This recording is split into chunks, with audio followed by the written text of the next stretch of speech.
Hello, hello, mesdames et messieurs. Bonsoir, bonsoir. Alors, petit check comme d'habitude, est-ce que tout fonctionne correctement? Je sais pas vous, je suis en train de passer une journée complètement folle. Complètement folle. J'ai mangé à 17h40. J'avais encore rien mangé de la journée. J'ai pas arrêté entre la vidéo Layer Zero de ce matin que j'ai sorti, entre la newsletter sur laquelle je suis encore en train de bosser. Ouais, en ce moment, ça tabasse, ça tabasse. Mais bon, bientôt, on sera de nouveau un petit peu plus tranquille. Et il faut également profiter de ces journées là où il se passe beaucoup, beaucoup, beaucoup de choses. Alors, tot. Fini les gros airdrops, on va faire une petite déprime. Je pense qu'on va également prendre un petit peu le temps de se ressourcer. Je pense que ça peut également être sympathique de prendre un petit peu le temps de réfléchir, de se dire on est sur quelle position, qu'est-ce qu'on fait, et surtout de réallouer nos fonds et voir peut-être d'autres choses. Je pense qu'il y a vraiment un game là derrière.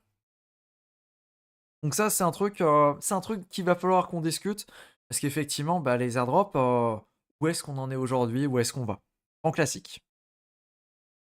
Où est-ce qu'on en est? Un grand classique. OK, je me mets juste les commentaires sur le téléphone et je pense que l'édition du jour sera un petit peu plus courte que d'habitude. Je pense qu'elle fera environ 1 heure parce que j'ai encore envie de boucler la newsletter aujourd'hui, histoire que je puisse la publier vers 20h. Un planning un peu serré, mais je pense que ça peut le faire. Et après, on prendra une petite pause. Ce sera très bien aussi. Hop, hop, hop, hop, hop. On met les commentaires sur le téléphone et on est parti. Le sujet du jour, c'est évidemment un certain Layer Zero. Hello, hello, salut Tarantino, salut Fabien, salut Loïc. Ouais, le sujet du jour, je disais, c'est évidemment un certain Layer Zero. T'as pas pu le louper, c'était l'annonce principale du jour. Layer Zero qui a dévoilé son checker. Alors, il y a beaucoup, beaucoup, beaucoup de choses à dire sur ce checker.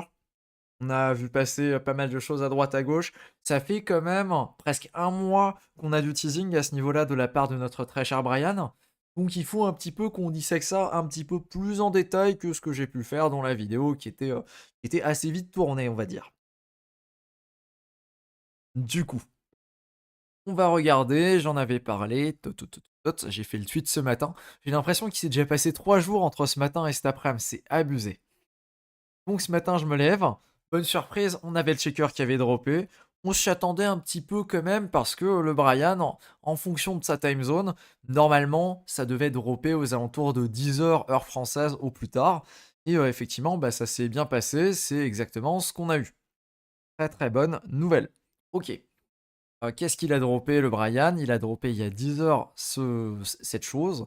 Cette chose qui s'appelle Layer Zero Foundation slash Eligibility, qui est vraiment le lien officiel, et qui permet donc de checker si on est éligible ou pas à un airdrop Layer Zero. C'est ce qu'on attendait depuis près d'un an et demi. Et Brian nous l'avait lancé comme ça, un petit peu comme si c'était un projet d'art plastique en troisième sur lequel il avait pas beaucoup de temps, mais il devait le boucler parce qu'il y avait une deadline. J'ai l'impression, hein, vous me dites si je me trompe, mais j'ai vraiment l'impression que ça s'est un petit peu passé comme ça du côté de Layer Zero, que ça a été très très un petit peu dans le rush ces derniers jours. Ils ont annoncé en fait qu'au final ils avaient des deals avec les échanges, que ça sortait le 20. Ils ont dû être un petit peu bloqués, qu'ils n'ont pas eu trop le choix et qu'au final ils se sont dit ouais, faut absolument qu'on le sorte à ce moment-là. C'est comme ça que je l'ai compris, c'est comme ça que je l'ai vécu. Je sais pas trop, je vais regarder les commentaires si vous aussi vous l'avez vécu de la même façon. Mais ouais, je trouve ça un petit peu étrange. Et c'est limite ce sentiment que c'était un petit peu de la comédie, tout le chat là où ils demandaient l'avis de la communauté, etc. Alors que pourtant ils ont bien pris en compte les civils, mais je sais pas, c'est ressenti un petit peu particulier de ce côté-là.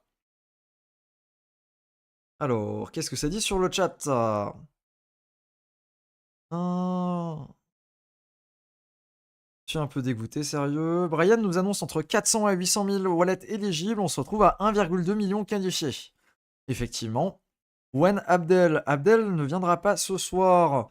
Il a un empêchement et donc ce sera pas ce soir. On aura l'occasion de faire le live. C'est pas du tout annulé, c'est juste reporté. Mais on n'a pas de nouvelle date pour le réaliser. Mais ça viendra également. Alors, Brian is in the kitchen. 4 700 $ de frais dépensés pour Layer 0, éligible à 1600 jetons. Il faut également qu'on discute des différents frais qu'on voit à droite à gauche, parce que j'ai des vraies questions là-dessus et je suis pas convaincu qu'ils soient vraiment justes. Complètement d'accord, on dirait qu'il a pioché dans le chapeau et pondu un truc au hasard. J'irai peut-être pas jusqu'à dire qu'il a pondu un truc au hasard, mais j'ai vraiment l'impression que ces derniers jours, il a fait des choses, il a trouvé, il a essayé, il a regardé ce qui rendait à peu près bien sur Twitter. Il a pas du tout essayé de négocier le pourcentage.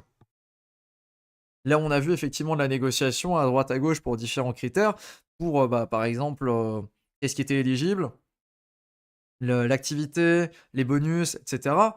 Il y a pas eu ce genre de discussion sur le pourcentage à l'airdrop. Je sais pas si c'est parce que les VC lui laissent absolument pas le choix ou si c'est juste parce qu'ils sont greedy. On n'aura vraisemblablement jamais la réponse, hein. Mais c'est sûr que quand tu tombes la semaine de ZK Sync et qu'en plus de ça, tu drops seulement 5% plus 3% de RFP, eh ben, c'est dur de faire compétition contre un Zcasing qui lui décide de venir dropper 17,5% de sa supply. Très très dur, très très compliqué. Donc ouais, ok. On va checker ça, on va montrer un petit peu ce que ça donne. Tac, je vais mettre mon wallet public ici. Pop, pop, pop, pop, pop. On va le chercher pour le copier-coller. Hop, hop. Voilà donc à quoi ça ressemble.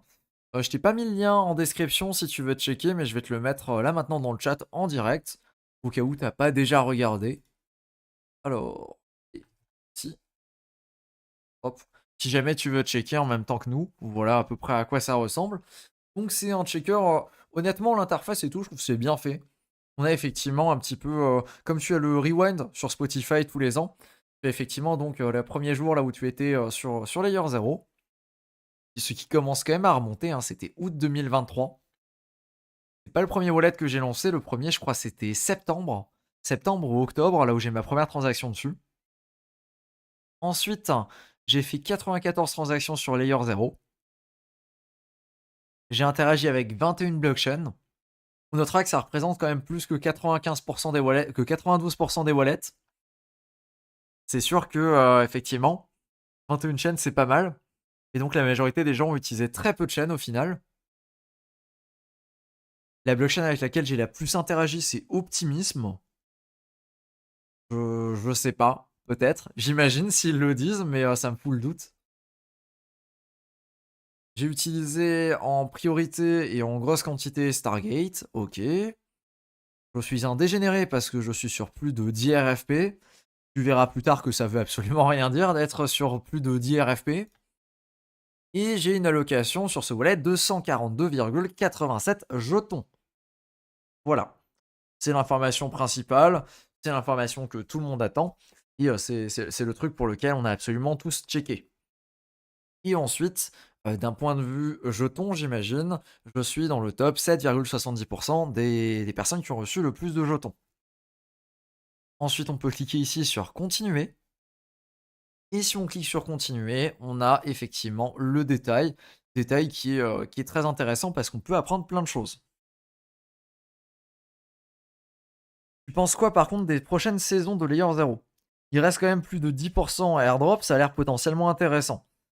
Ça a été annoncé en fait, il y aura, si je dis pas de bêtises, il y a 15% qui seront alloués sur 36 mois de façon rétroactive et airdroppés tous les 12 mois. Donc ce sera exactement le même airdrop tous les ans, sauf qu'il n'y aura pas pris en compte le RFP. Ce sera vraiment juste un airdrop avec l'activité sur Layer 0 une fois par an, tous les 12 mois pendant 3 ans.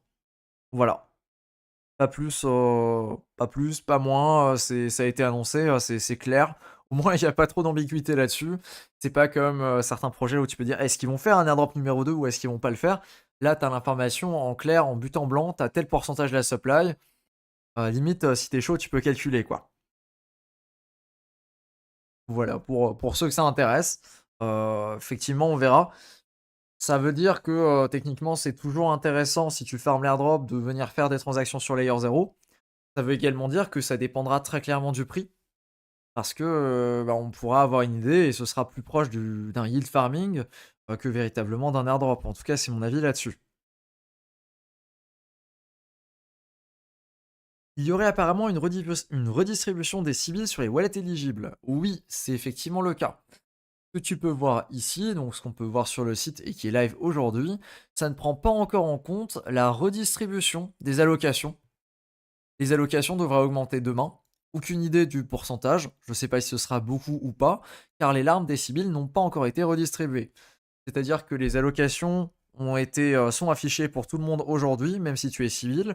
Mais attention, si tu es civil, demain, ça te sera pris et ce sera redistribué aux personnes qui sont éligibles. Petit clin d'œil au copain Rouslan, évidemment. On a le petit mème qui apparaît dans la description. Merci Honostid, très très sympathique de l'avoir mis en commentaire. Il me fera toujours marrer celui-là avec Prigogine. Il est vraiment excellent. Et je m'en fais pas pour lui parce que ouais, Rouslan a pris vraiment très très bien sur Zatka Sync. Voilà en gros la petite idée. Donc ça c'est effectivement les allocations. L'allocation elle est séparée en deux choses, en deux parties vraiment très très distinctes. On a une première partie qui est Layer 0 Core. C'est la partie qui est linéaire, c'est la partie qui dépend des frais que tu as dépensés sur Layer 0. Littéralement, plus tu as dépensé de frais, plus tu as de jetons $0. Voilà, il n'y a pas de gros suspense. L'allocation minimale, elle est à elle est à 25 jetons. Donc 25 jetons, c'est vraiment le minimum que tu peux avoir. Et si tu n'as pas 25 jetons, tu n'es pas éligible. Et il me semble que même si tu as des RFP, tu n'es pas éligible si tu n'as pas l'airdrop Layer 0, donc au minimum les 25 jetons dessus. J'ai un doute, mais il me semble que c'est ça. Donc voilà, ça c'était quelque chose de totalement linéaire, enfin quasiment totalement linéaire. En réalité, il y a deux bonus, il y a trois multiplicateurs qui ont été appliqués dessus.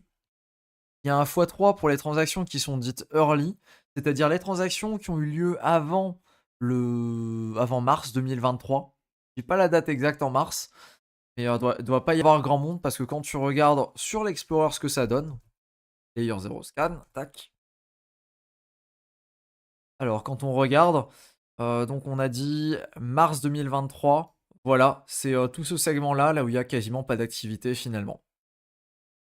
Il y a vraiment, quasiment pas d'activité entre, mars. Il me semble que c'était avant leur levée de fonds, du coup, la grosse levée de fonds, là où ils ont annoncé avoir levé, si je dis pas de bêtises, 200 millions. Et donc c'était vraiment toute cette partie-là avant que, ce soit, très important et qu'il y ait beaucoup d'utilisation. Donc si tu as de l'activité là, les transactions que tu as faites pendant cette période-là, elles ont un multiplicateur de x3. Ensuite, si tu as fait des transactions entre le moment de la snapshot, c'est-à-dire aux alentours du premier, entre le 3 mai et juste ici, voilà, je vais l'avoir, entre le 3 mai et aux alentours du 10 juin, du 10-15 juin, j'ai pas la date exacte non plus en tête, tu as un bonus de plus 10 jetons.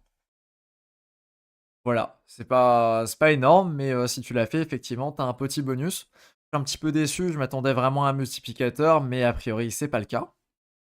Et ensuite, si tu as fait toutes les transactions que tu as faites passer via des NFT qui sont sans valeur, typiquement les NFT de chez Merkly par exemple, ou alors toutes les transactions qui ont une valeur de moins de 1 $, elles sont dévaluées et elles sont dévaluées à moins 80% de leur valeur. C'est-à-dire que c'est-à-dire qu'il faut faire 5 transactions type Merkly pour avoir une transaction type normale. Voilà. Je vois également AZK qui dit dans le chat, pensez à vérifier vos adresses Aptos et il a totalement raison. C'est possible que tu sois éligible sur ton adresse Aptos et le checker fonctionne pour les adresses EVM et les adresses Aptos. Donc il suffit simplement de coller ton adresse Aptos dans la barre de recherche et tu pourras voir si tu es éligible ou pas. Très intéressant à faire. De mon côté, je ne suis pas éligible sur mes adresses Aptos, j'ai seulement 2 ou 3 bridges et j'ai vu certaines personnes par contre sur le Discord être éligibles a priori avec 5-6 bridges. Je connais pas vraiment le seuil minimum en fait pour être éligible à ce niveau-là. Alors, salut à ZK. De ce que j'ai vu, ce serait 8-10% de ton allocation en bonus. D'accord. Les critères seront les mêmes avec tout ce qu'on a fait et qu'on a reçu, ça donne pas envie de refaire tout le taf pour un SMIC pakistanais. Les critères seront très probablement les mêmes. Ouais, je pense pas que ça va bouger. À mon avis, ce sera exactement la même chose et ce sera full linéaire.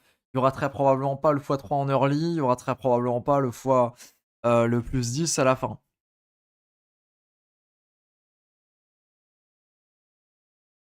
Mon avis là-dessus, c'est qu'on est sur quelque chose qui est trop fair, en fait. Le truc, ce qu'ils ont fait, littéralement, c'est une ICO. Ils nous ont fait payer des jetons à un prix qu'on ne connaissait pas à l'avance. Et c'est linéaire en fonction des frais dépensés, donc c'est littéralement une ICO, en fait. Les seuls petits facteurs qui vont changer par rapport à une ICO, c'est ces 3 facteurs-là.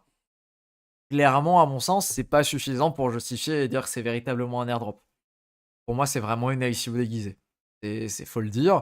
Là où un certain Debridge est totalement clair là-dessus et a absolument toujours dit ça. Pour Layer 0, effectivement, ben, on pouvait pas le deviner à l'avance et je suis un petit peu déçu, effectivement, que ce soit les seuls critères qui sont pris en compte. Je m'attendais à ce qu'il y ait plus de choses. Je m'attendais, par exemple, bah, au moins à ce qu'il y ait l'ancienneté, par exemple. C'est-à-dire, bah, je sais pas, par exemple, tu as utilisé le projet, tous les mois pendant 12 mois d'affilée. Peut-être que, c'est un utilisateur qui, vu qu'il était là assez tôt, vu qu'il a fait beaucoup de transactions et ce à travers le temps, qu'il est resté fidèle au projet, peut-être qu'il mériterait peut-être un petit bonus par rapport au mec qui a débarqué en avril, qui a fait 100 transactions. C'est absolument pas le cas ici. Donc, ouais, assez particulier, assez étonnant. Parce qu'ici, effectivement, on se retrouve donc avec un airdrop qui est particulièrement fair, dans le sens là où, peu importe ce que tu as fait, normalement, tu vas venir dépenser des frais pour Layer 0. Ces frais-là sont calculés au prorata de ce que tu as dépensé, et en fonction de ça, tu vas recevoir ton airdrop. Finalement, tu peux difficilement faire plus fair que ça, et il n'y a pas trop de débat là-dessus. Le petit problème sur un airdrop comme ça, c'est qu'ici, on est sur un airdrop qui a un pourcentage de la supply assez faible qui lui est alloué. On va dire qu'on a 8% on va dire qu'on a 8% de la supply qui est allouée à l'airdrop. En réalité, il y a plutôt 5% plus 3% de RFP. Et en plus de ça, on est sur un airdrop qui est massivement distribué. Je rappelle, il y a 1,28 million de wallets qui sont éligibles à Layer 0. C'est 2 fois plus que ZK Sync, c'est 2 fois plus qu'Arbitrum. C'est vraiment monstrueux le nombre de personnes qui sont éligibles. Et bah, évidemment, quand tu as énormément de personnes qui sont éligibles, que tu as très peu de supply à distribuer, ben malheureusement, les allocations pour les gens qui sont éligibles, elles sont d'un coup beaucoup plus faibles. D'autant plus quand tu fais quelque chose de façon linéaire. Ce qui veut dire que même les gros utilisateurs, à moins d'avoir vraiment spammé les transactions, ils n'ont pas spécialement un edge par rapport aux gens qui ont simplement utilisé le projet de façon normale. Et encore, on peut clairement avoir le débat que un utilisateur normal va pas faire des centaines et des centaines de transactions et qu'au final, c'est pas tant les utilisateurs normaux qu'il est en train de récompenser que les gens qui ont spammé les transactions. Ce qui est plutôt la réalité. Ouais, en effet, il avait présenté différents modèles.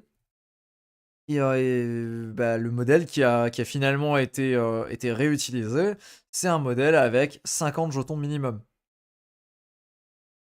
Alors que le modèle qui a été utilisé, c'est un modèle avec 25 jetons minimum pour être airdroppé, donc pour être éligible, alors que les autres modèles qu'il avait proposés, c'était des modèles avec 50 jetons minimum.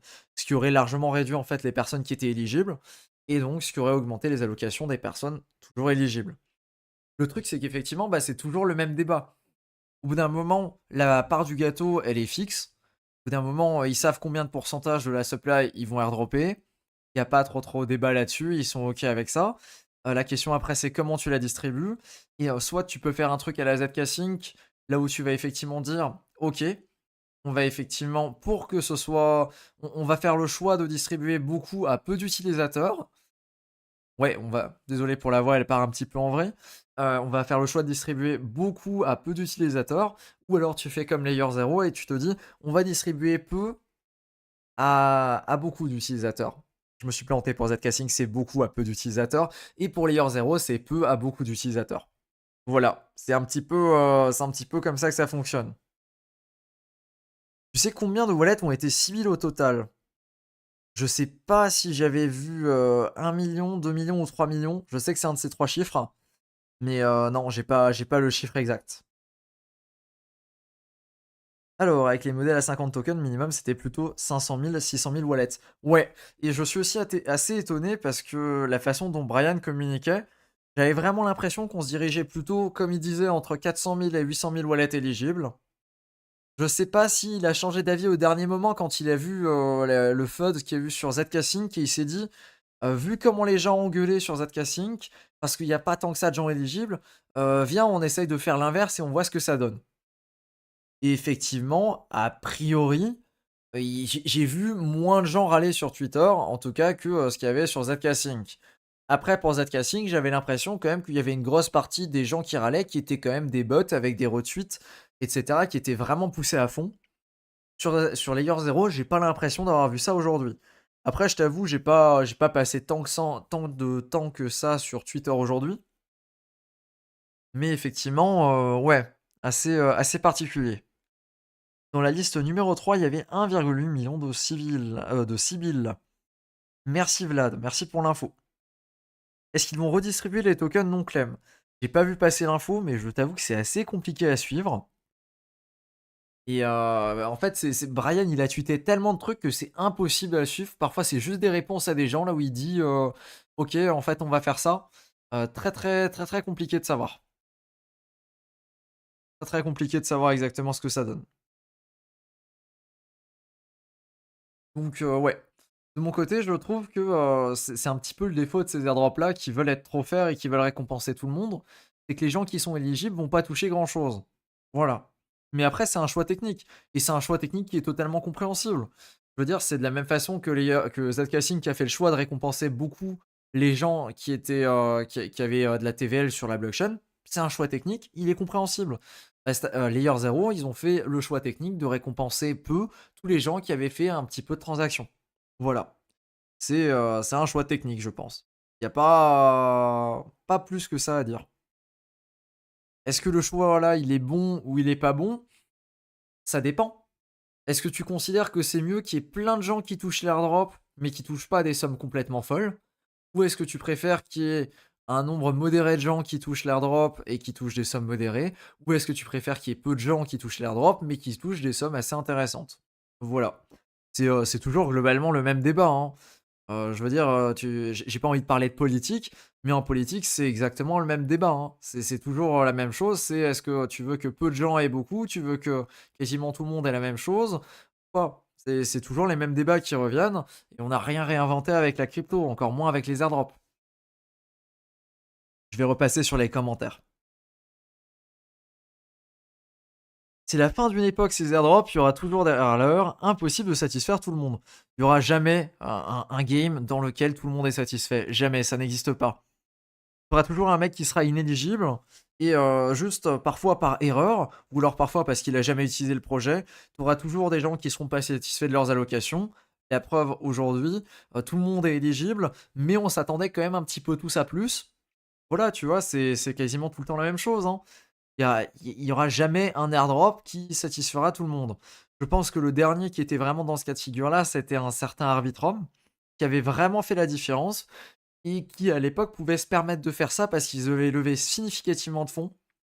Et en plus de ça, ben, il n'y avait pas tant que ça d'utilisateurs finalement.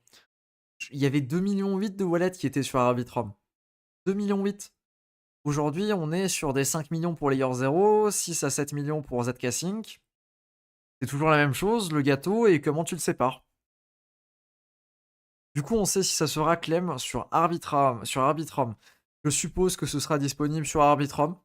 J'ai pas eu d'insight particulier, mais juste Qcoin qui a tweeté récemment que ce serait possible de déposer sur Arbitrum et sur Layer 0. Ça me fait dire que ce sera possible de déposer et sur Arbitrum et sur Ethereum. On l'a ici. Tac, je vais te l'afficher à l'écran. Voilà, c'est ce qu'ils ont tweeté. C'était ce matin. Et effectivement, possible de déposer sur Ethereum et sur Arbitrum. Donc je pense que c'est ça. Et oui, effectivement, Brian avait dit qu'il y aurait plusieurs blockchains sur lesquelles on pourrait claim notre airdrop. Sachant que le jeton $0 sera un OFT, donc un standard de chez Layer 0, et qu'on pourra le bridger à notre guise via Layer 0. Voilà. Je sais pas, j'ai pas plus d'informations que ça sur quelle chaîne exactement ce sera disponible, sur quand est-ce que même l'airdrop aura lieu. Parce que c'est assez marrant, hein, mais on n'a pas l'heure de l'airdrop, on n'a pas l'heure du claim. Je trouve ça complètement fou. J'ai l'impression vraiment, Ryan il avait une deadline, il a dit ok, c'est pas grave, peu importe, la deadline est là, il faut que je publie un truc, sinon ils vont m'arracher. Donc il faut que je publie un truc, même si c'est pas 100% booké, faut que je fasse un truc, faut que j'annonce, faut que je publie le site. Voilà, hop, on publie le site et let's go. J'ai vraiment l'impression que c'est ça, parce que là vraiment, euh, je- tu vas sur le site, donc c'est Layer 0 Rewind, il n'y a pas de documentation. Il y a rien. Il y a un terme et conditions assez classique, hein, voilà, assez bateau. Il y a le privacy policy. Pareil, rien d'exceptionnel. Le cookie policy, voilà, très bien. Mais par contre, elle est où la documentation? Elle est où la documentation? Pourquoi on sait pas à quoi il sert le jeton? Pourquoi il y a peut-être pas une partie gouvernance? Pourquoi on nous explique rien de tout ça? Alors que sur ZK Sync, si t'étais là, tu te rappelles qu'il y avait bien toute une partie sur le clem qui expliquait bah, le jeton sert à ça, voilà les tokenomics, etc. Sur cette page de Layer 0 Foundation, il n'y a absolument rien, il n'y a aucune information. J'ai vraiment l'impression que ça a été fait à l'arrache et que le bonhomme était là, oh putain, merde, j'ai dit que j'allais publier le truc aujourd'hui, ça fait je sais pas combien de temps que je fais du teasing, faut que j'envoie, faut que j'envoie, vas-y, on a ça qui est prêt, on a ça qui est pas prêt, c'est pas grave, on s'en fout, on publiera, je ferai un tweet avec la date du claim, je ferai un tweet avec l'heure, ça ira très bien, ça suffira, voilà. Je trouve ça un petit peu particulier, et ouais, ça fait vraiment quelque chose qui a été bouclé à l'arrache. Donc j'aurais bien aimé avoir un petit peu plus de détails là-dessus et bah, savoir en fait quand est-ce que le claim est et quand est-ce qu'on peut venir le récupérer. En tout cas, oui, comme j'ai vu sur le chat, on peut dire que Zcasing qui était le endgame, hein. Finalement, ils n'ont pas menti. Ils ont effectivement fait ce qu'ils ont dit. Ça, on peut absolument pas leur enlever. On peut claim sur toutes les chaînes. T'es sûr de ça? Ça me paraît assez ballsy de partir sur un truc comme ça parce qu'il n'y aura pas de la liquidité sur toutes les blockchains. Et tous les échanges n'accepteront pas les jetons sur toutes les blockchains non plus, a priori. Ils ont levé plusieurs centaines de millions. Ouais, mais ça dépend pas spécialement de la somme que tu as levée. La somme que tu as levée, ça peut t'aider à te valoriser, mais il n'y a pas juste la valorisation d'un projet qui va venir faire dépendre la valeur de son airdrop. Il y a le pourcentage redistribué. Et je voulais également revenir du coup un petit peu sur le détail qu'on a ici. Parce qu'évidemment, ça va dépendre du coup des différents projets que tu as utilisés ou que tu n'as pas utilisés. Parce que les deux sont possibles, hein. Tu as peut-être utilisé des trucs et d'autres que tu n'as pas utilisés, voilà, c'est possible. Les trucs, ça c'est ce qu'on appelle des RFP, c'est Request for Proposal. Et en fait, c'est les projets qui ont pu faire la demande et qui ont pu dire nous on a construit sur Layer 0, on voudrait récompenser nos utilisateurs et un peu nous aussi. Voilà ce qu'on propose. Si vous nous donnez des jetons, on les redistribue aux utilisateurs de cette façon-là. C'est vraiment les projets qui ont décidé de la redistribution. Donc si tu as des RFP qui sont nuls et que tu n'as pas récupéré grand-chose, c'est chez les projets qu'il faut aller râler, hein. C'est pas chez Layer 0. Ils ont donc donné 3% au projet, et effectivement c'est comme ça que ça a été redistribué. Si tu veux savoir exactement comment ça fonctionne, c'est disponible sur Commonwealth. Tu vas sur Commonwealth Layer 0. Tac. Et en fait, pour chaque projet, il y a un sujet de discussion.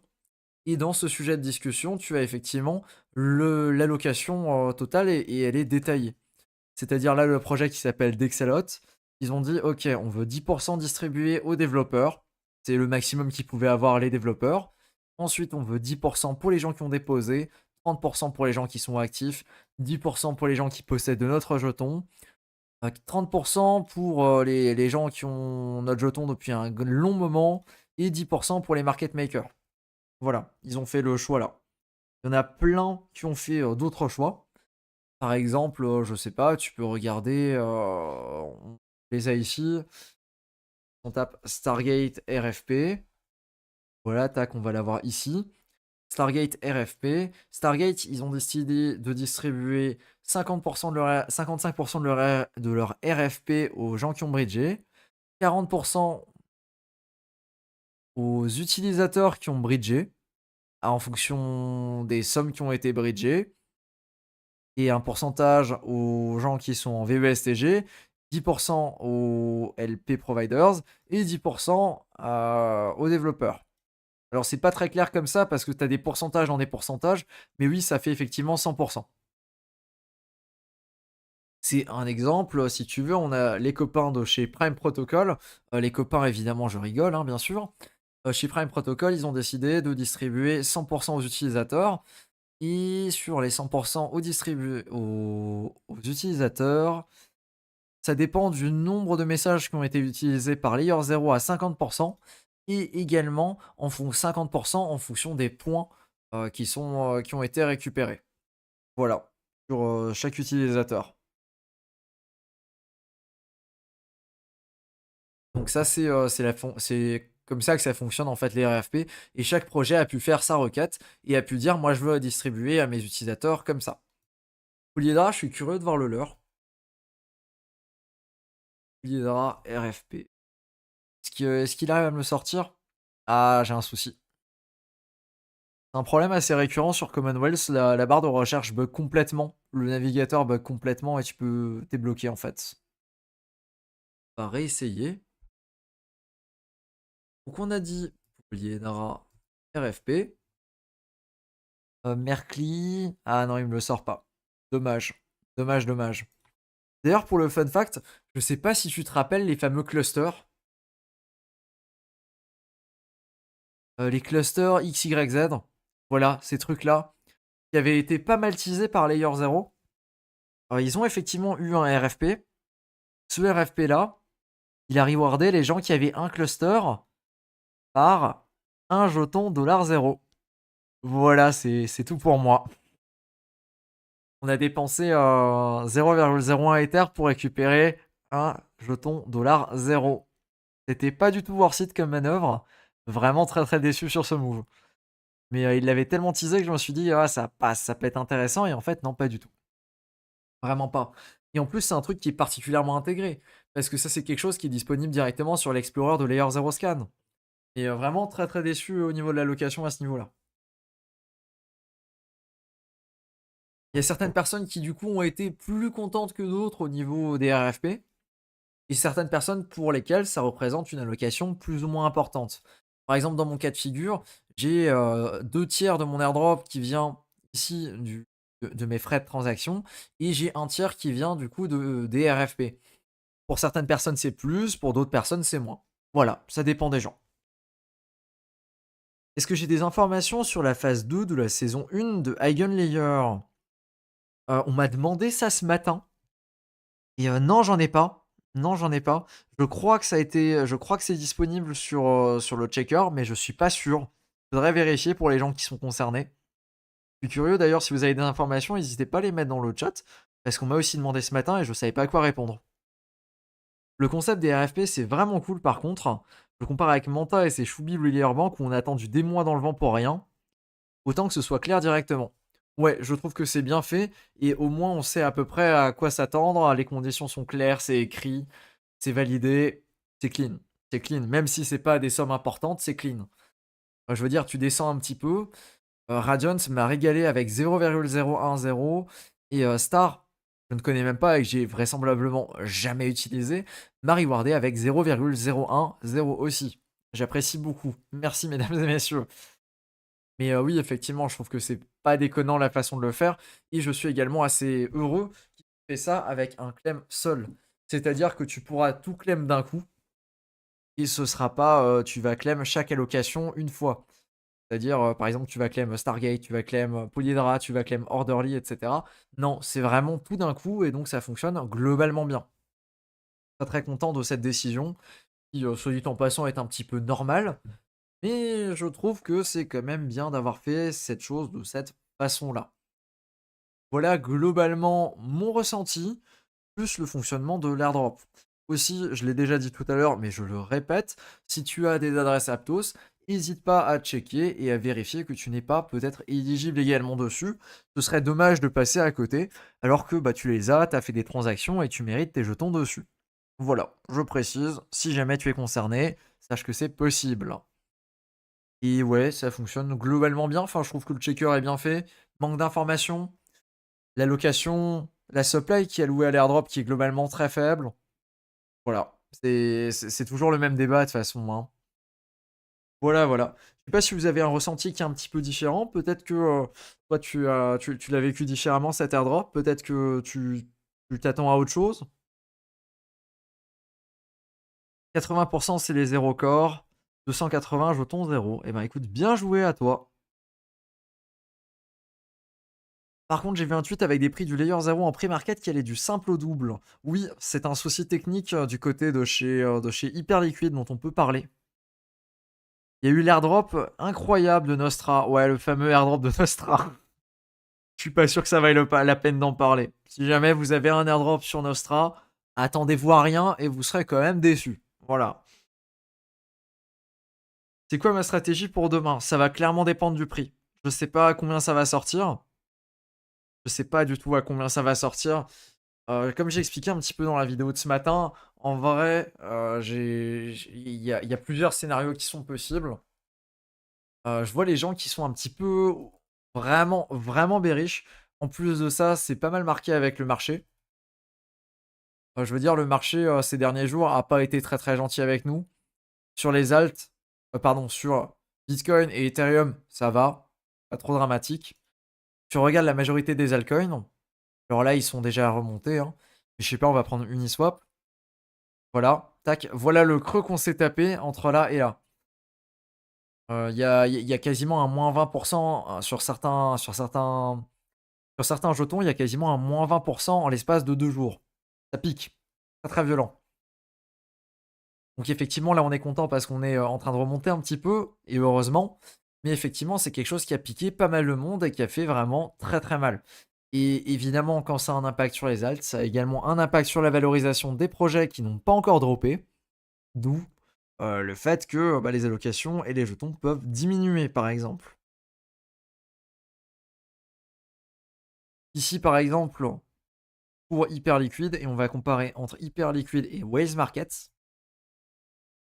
Chez Hyperliquid, il y a une erreur qui s'est glissée.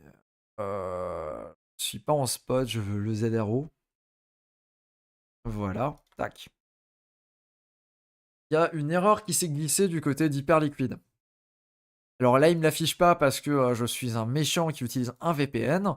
Mais en réalité, ici, normalement, il t'affiche un bandeau qui te dit attention, on a merdé.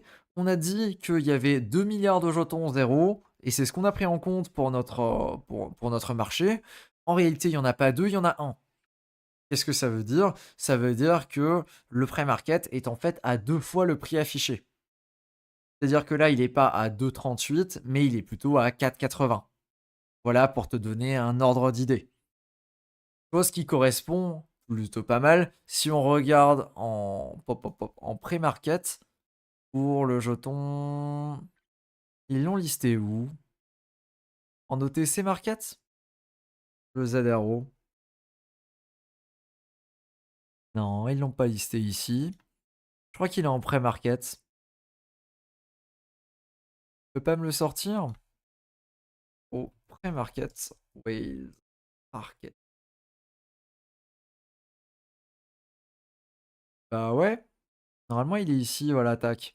Fallait peut-être aller sur l'application professionnelle. Et ici, donc, on a à peu près la même quote. Là, on va le retrouver à 4,30 sur Waze Market.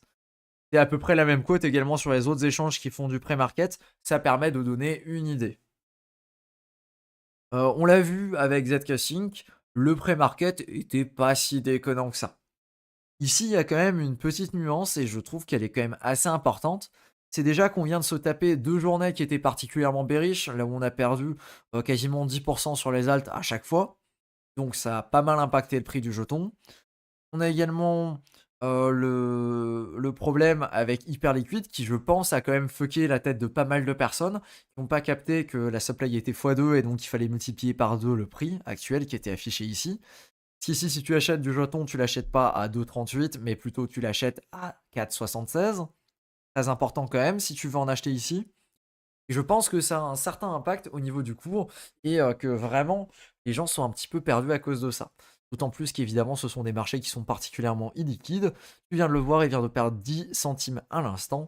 10 centimes, ça fait quasiment un moins 4% sur un clic d'un bonhomme. Alors qu'il n'y a absolument pas de volume. Voilà, tac, il vient de les reprendre. Bref, c'est les pré-market, c'est comme ça que ça fonctionne. Est-ce qu'on peut short le jeton? Oui, ça peut se faire en pré-market. Est-ce que c'est une bonne idée? Je suis pas sûr. Hyper liquide ou Evo, ouais.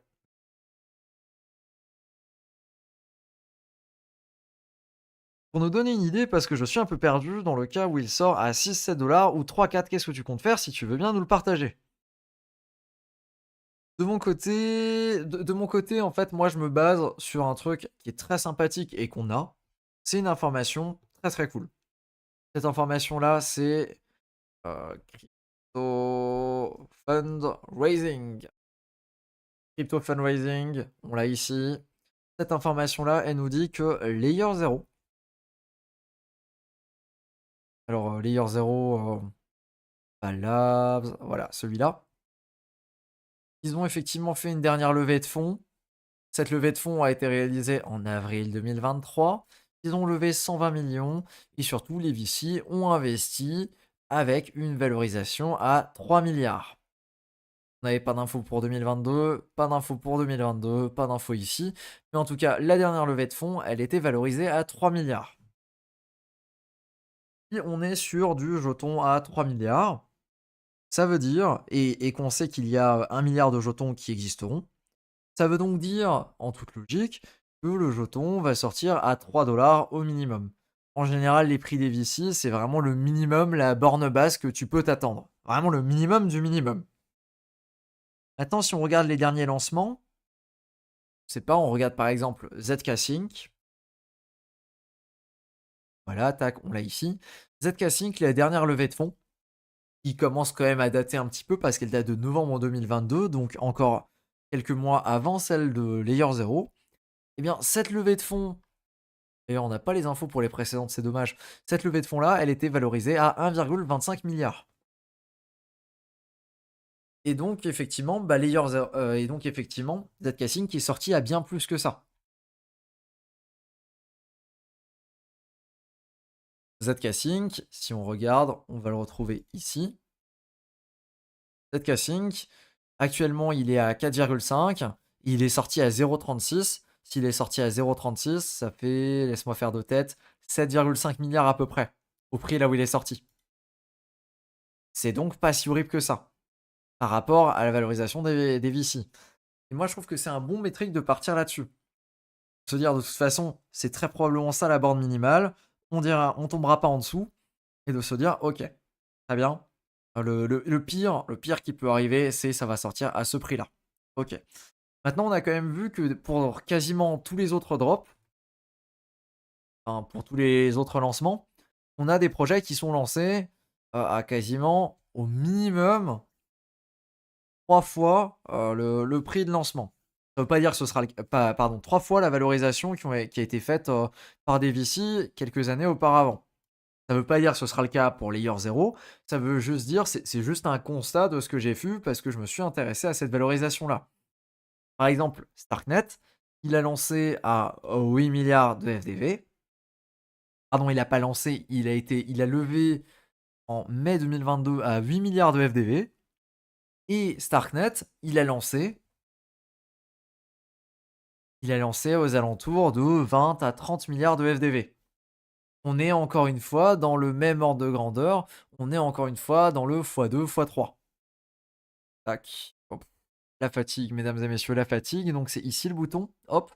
Si on regarde, quand il a lancé, il était aux alentours de 2 $. 2 $ pour une offre maximale à 10 milliards, ça fait environ 20 milliards. Ordre de grandeur, 8 x 3, ça fait 24, on y est. Voilà. Ça, c'est ma façon de réfléchir et je me suis rendu compte que c'était le cas pour quasiment tous les projets. Pour certains, c'est plus aberrant que pour d'autres. Je pense par exemple à Wormhole. Wormhole qui était valorisé à 2, Wormhole qui était valorisé juste ici, du coup, à 2,5 milliards lors de sa dernière levée de fonds, qui d'ailleurs est très récente, hein, on parle de novembre 2023. Et Wormhole qui est sorti. Alors, Wormhole, je pense que c'est vraiment le pire exemple parce qu'ils sont vraiment sortis à une valorisation délirante. Mais Wormhole qui est sorti avec 10 milliards de jetons à 1,33. Donc, Wormhole qui est sorti aux alentours de 13 milliards de dollars de FDV. Pareil, on est sur un multiple ici entre x4 et x5. Plutôt x5 d'ailleurs. Donc voilà, Je pense qu'il y a un certain multiple.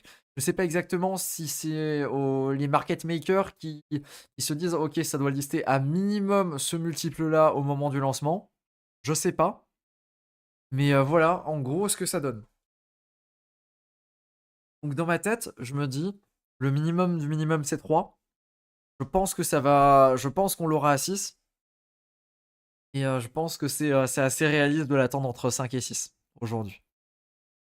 Toujours en étant assez conservateur sur ce que ça peut donner. Parce qu'évidemment, hein, on est au courant, les métriques d'un certain layer 0, on les a ici, tot sur layer 0 scan et on voit ce que ça donne. On est au courant, tu vois? On est au courant que les métriques de layer 0 au final sont pas si impressionnants que ça et ouais, je me pose vraiment la question donc à combien ça va ouvrir? Très, très curieux. Demain midi, j'ouvre un short. Le truc que tu sais pas, c'est que peut-être que demain il ouvre à 3 milliards de FDV. S'il ouvre à 3 milliards de FDV, franchement, c'est pas déconnant qu'il monte, parce que c'est très faible, 3 milliards de FDV. C'est justement ce qu'ont payé les VC. Et les VC, pour information, quand un VC investit, le standard aujourd'hui, c'est être bloqué avec un cliff de 1 an. C'est-à-dire que pendant 1 an, il peut absolument vendre aucun jeton. Et ensuite, ils sont libérés de façon daily, linéaire, pendant 2 ans. Ça veut dire que si aujourd'hui, ça veut dire que si demain, effectivement, il sort à 3 $, 3 $, je pense que je vends une très faible partie de mon airdrop. Parce que ça me paraît vraiment faible. Et encore une fois, ça va également dépendre du marché. Je veux dire, si on a un marché qui continue comme on l'a sur les alts depuis un paquet de temps, c'est-à-dire qui est vraiment, vraiment néfaste sur les alts, avec les alts qui prennent particulièrement cher depuis quasiment le top qu'on a eu en mars. Ouais, c'était quoi? C'était mars pour la majorité des alts. Je sais pas, PP, c'est pas le bon exemple, mais vas-y, on va prendre Avalanche. Avalanche, je pense que c'est le bon exemple. Voilà, tac. On a eu le sommet en mars. C'est la charte de la majorité des altcoins aujourd'hui. On a eu le top en mars. Depuis mars, on est en down only. Si le marché continue dans cette direction-là, évidemment que ça va pas performer un $0. Par contre, si on a peut-être un petit retour du marché plus que Layer 0 ouvre à 3 milliards de FDV, voilà, ça me paraît pas trop déconnant d'avoir un jeton qui peut s'apprécier. C'est toujours pareil. En fait, ça dépend beaucoup du prix auquel il va ouvrir. Et sachant que, on l'a vu pour beaucoup des drops assez récents, bah, ils performent tous mal. Je me dis, à un moment donné, il y a très probablement un market maker qui va se dire: «OK, ça sert plus à rien d'ouvrir avec, des FDV qui sont délirantes. À la place, est-ce qu'on n'ouvrirait pas à quelque chose de réglo? Par exemple, exactement la même que celle des VC et est-ce qu'on se lancerait pas à ce niveau-là?» Je sais pas. Je me dis qu'il y a un monde là où c'est une possibilité et que, on va peut-être avoir des airdrops qui pourraient plus ressembler à ça dans le futur. C'est une théorie, hein, c'est pas quelque chose d'avéré ou quoi que ce soit. Mais, pour moi, je vendrais pas, s'il sort à 3 $, tu vois, je le vendrais, s'il sort à 3 $, donc 3 milliards de FDV, je le vendrais pas en masse, tu vois? Je vendrais peut-être une petite partie de mon allocation pour sécuriser, mais, pas convaincu, quoi. 210 jetons, est-ce que c'est bien? Bah, oui, c'est bien, enfin, ça dépend ce que tu appelles c'est bien, ça veut rien dire. Tu peux comparer à ce que d'autres gens ont reçu avec, le petit onglet à droite qui te dit, tac, alors, pas ici, mais tout à l'heure, dans la petite case, il te disait: «Tu es devant, X de gens» ou alors «Tu es dans le top X de gens». Ça peut te donner un ordre d'idée. Évidemment, ça va dépendre du prix auquel ça sort, évidemment. Mais, ouais, effectivement, je suis en fonction du prix auquel ça sort, je pense que je serais plus enclin à détenir un petit peu de zéro que, de ZK Sync. Mais évidemment, ça va dépendre au prix auquel ça sort. Si ça sort à 6-7 $, évidemment que je vends. Évidemment que je vends. Si ça sort au-dessus, aussi. Si par contre il sort entre 3 et 4 $, la question se pose. Et j'adore Yassir qui demande: «Ça va sortir à quel prix environ?» Et si on le savait, on serait pas là en train d'en discuter. Malheureusement, tu ne le sais pas. Tu ne le sais pas à quel prix ça va sortir, sinon le jeu serait super facile. Heu, je vends pas avant une FDV à 12 milliards pour Layer 0. Ouais, ça aussi, c'est un truc, alors c'est un petit peu hors sujet par rapport à ce que tu dis, mais faites-vous un plan, les gars. Soyez OK avec, faites-vous une petite feuille à droite, à gauche, tac, petite feuille, demain quand tu fais ton clem, tu te dis: «OK, je vais faire mon clem, voilà, ça c'est tout ce que je vais faire, toutes les opérations que je vais faire».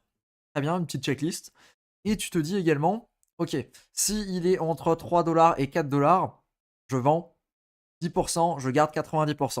S'il est entre 4 $ et 6 $, je vends 50 et je garde 50. S'il est au-dessus de 6 $, je vends 100 ou 90. C'est un exemple, hein, j'ai fait ça de façon, ultra rapide, random. C'est pas, les valeurs que je vais utiliser, j'ai vraiment fait ça au hasard, à moins que ce ne soit pas le cas, je ne sais pas. Non, j'ai vraiment fait ça un petit peu au hasard, j'ai pas trop réfléchi quand j'ai parlé. Mais par contre, c'est une possibilité et c'est quelque chose de très intéressant parce que demain tu seras là et tu sauras exactement ce que tu vas faire et ça c'est très puissant par rapport aux gens qui sont encore en train de se demander, combien de FDV c'est censé avoir? Les VC ils ont investi à combien? C'est quoi le plan demain? Comment on claim? C'est sur quel site? Et cetera. Très important d'avoir un plan. Est-ce que Binance va lister? Je pense qu'on aura la réponse à la dernière minute comme pour ZK Sync. Je vois pas pourquoi il listerait pas, c'est monstrueux comme projet. Je vois pas pourquoi il listerait pas, mais tu sais, tout est possible. Tout est possible dans cette industrie. D'ailleurs, vous avez vu d'autres échanges qui ont listé ou pas? Je crois que j'ai vu Gate et ouais, je crois que j'ai vu Gate et également, pas Gate, mais l'autre c'était quoi? C'était Qcoin? Je sais pas si du côté de Bybit ça a communiqué. En général, chez Bybit, ça communique assez vite. Est-ce qu'ils vont le lister? Voilà, tac. Coming soon on spot. Même horaire. 14 h demain. Du coup, le listing. MEXC Bybit, oui, voilà, tac. Eux, en général, c'est quasiment sûr qu'ils listent. Et du coup, le dernier, celui qui en général fait les annonces en dernier aussi, c'est un Binance. On l'a vu pour l'airdrop de ZK Sync, ils ont annoncé 8 heures avant. 8 heures avant le listing, ils ont annoncé, ouais, en fait, les gars, on va lister. Ça me termine de voir ce genre d'annonce, mais aussi tard. Mais c'est le jeu. Ils décident, ils font ce qu'ils veulent, et ouais, ils font ce qu'ils veulent. OKX va lister, ok. Les échanges assez classiques, enfin les échanges un petit peu, ouais, genre Bybit, OKX, MEXC, Bybit, ouais, Bybit, Qcoin, etc. En général, ils donnent l'information assez avant. En tout cas, quand ils l'ont. Mais par contre, un Binance, on l'a vu, hein. C'était pareil pour Starknet. Ils ont vraiment donné l'info à la dernière minute. Je trouve ça assez particulier d'ailleurs, mais bon. D'ailleurs, est-ce qu'ils l'acceptent sur quoi, Bybit par exemple? Listing, ok. Deposits ouvert. Ah, faudrait regarder, j'ai pas de compte de connecté. Je peux pas checker, moi, sur quel wallet, enfin, sur quel réseau c'est déposable.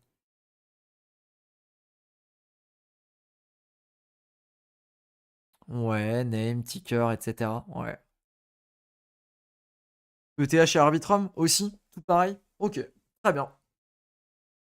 Bah, vraisemblablement, je suppose que tous les autres échanges vont faire pareil, hein.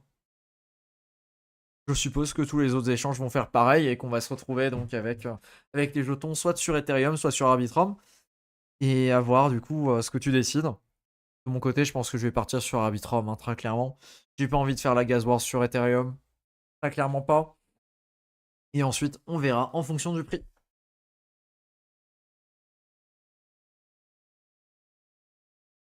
Binance attend de voir si tous les échangeurs veulent les lister et essaye de gratter des tokens aux équipes jusqu'au bout. Mais compliqué de faire ça sur les plus gros projets. Ouais, c'est vrai. J'aimerais bien avoir un jour un mec de chez Binance, un gars qui fait market maker, ou alors même sur un autre échange. Je pense que ça pourrait être ouf pour un live pour pouvoir le questionner. Je pense que ce serait vraiment très très sympathique ça.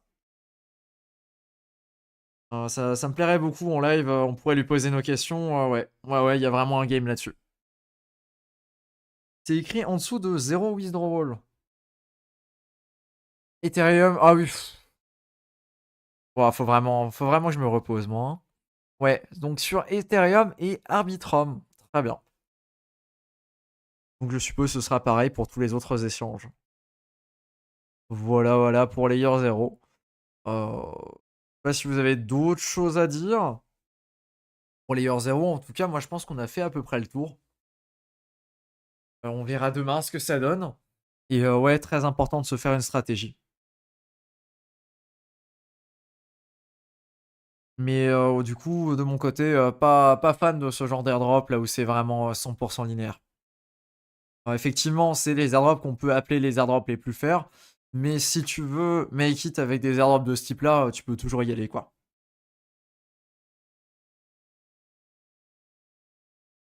Il y a pas de tokenomics et schedule du vesting. Eh ben écoute, je les ai pas vus passer. Il y a rien. Quand je te dis il y a rien, il y a vraiment juste le site qui te dit voilà, t'as tant de jetons. Et c'est tout, il y a pas de documentation, on te dit pas à quoi il sert le jeton, on fait même pas semblant qu'il sert à quelque chose. C'est assez, c'est assez abusé. T'as eu combien de jetons mage? J'ai eu 1020 jetons. Voilà. Sur Medium, rien n'est daté, c'est abusé. Ouais, je trouve ça assez, assez bizarre qu'il y ait si peu d'informations qui soient communiquées. On sait juste que bah, il y a 8,5% qui sera disponible Day One et c'est tout en fait. Merci. Et finalement, ouais, c'était quand même un petit peu V+, de jouer plusieurs wallets, malgré que c'était majoritairement les frais. Parce que, en fait, t'as certains RFP qui étaient linéaires, qui étaient pas linéaires, mais qui étaient en fonction du nombre de transactions, ou alors qu'il y avait des trucs flat, etc. Et ouais, c'était quand même un petit peu V+, de jouer avec plusieurs comptes, mais c'était pas le truc exceptionnel non plus, hein. Mais ça reste sympathique. Donc à voir ce que ça va donner de ce côté-là.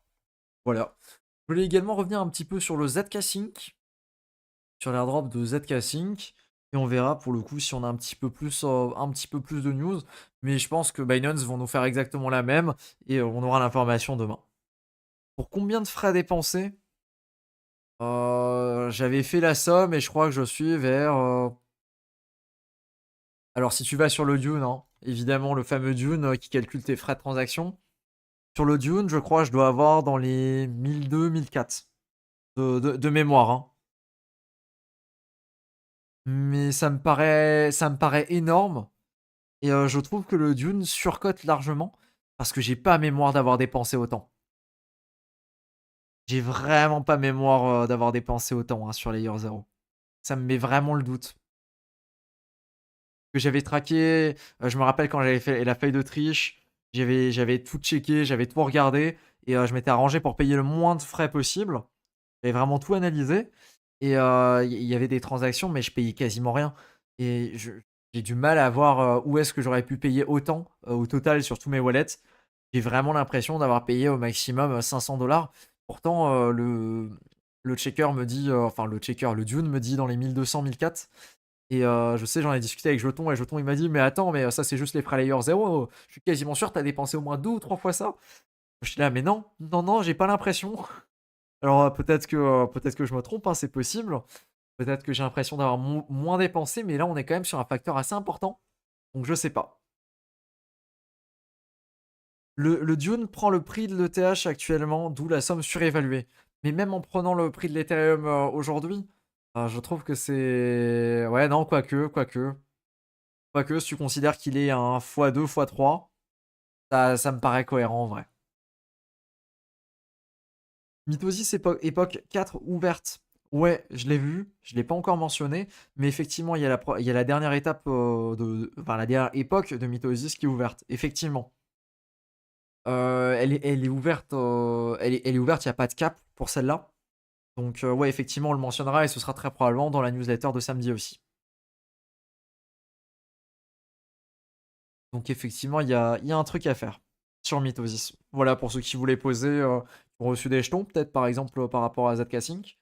Bah, et si vous voulez déposer, c'est possible de déposer. Et du coup, de jouer Mitosis, de jouer peut-être un airdrop de blockchain layer 2, ZK Sync, pardon, Linea par exemple. Je sais pas si ça donne des LXP ou pas par contre. De jouer Eigenlayer, de jouer Etherfi, et dans un monde parallèle de jouer Hyperlane parce que la transaction passe pas vraiment par Hyperlane.